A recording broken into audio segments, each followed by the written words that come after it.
what you see is what you get. Here, if you look from back there, you'll see one thing, and if you get closer, you're going to see something else. It's because I did not actually paint that. I mean, yes, I sort of directed the painting, but I didn't actually physically, you know, with a little brush do this little thing here. No way.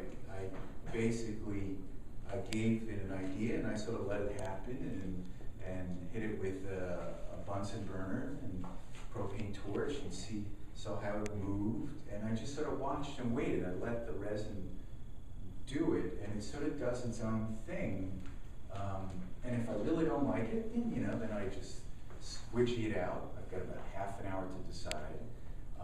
And if I like it, but it's moving the wrong way, maybe I tilt the painting, maybe I take my propane torch, or maybe I take some more resin, mix it up, colder resin, and dump it on top of the warmer resin. And then that starts moving. It's like a wave. It just slowly moves.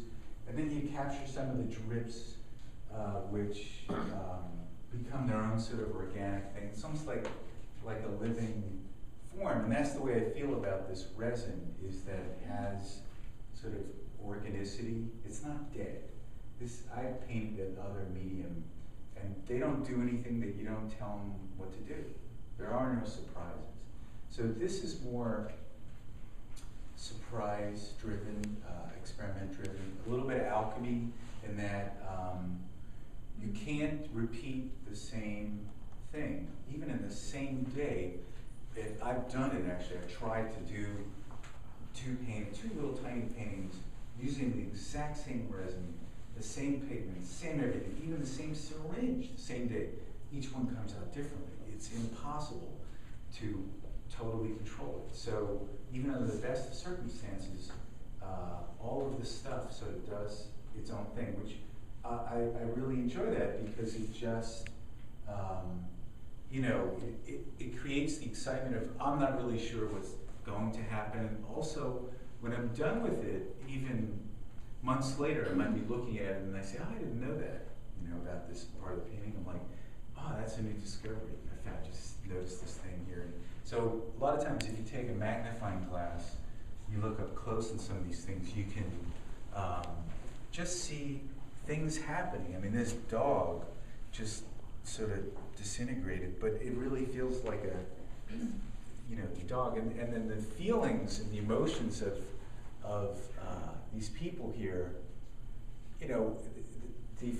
the expression started out one way, but it's interesting how the resin sort of took it, and you can just see the sort of pathos as they're, presenting, instead of Joseph's bloodstained coat, it's the coat of earth, to their patriarch there, Jacob, and I certainly was referencing Velázquez, but what was interesting to me is that even though I was looking at Velázquez and copying Velázquez, when I did it in this doesn't look like, these expressions are just sort of sui generis.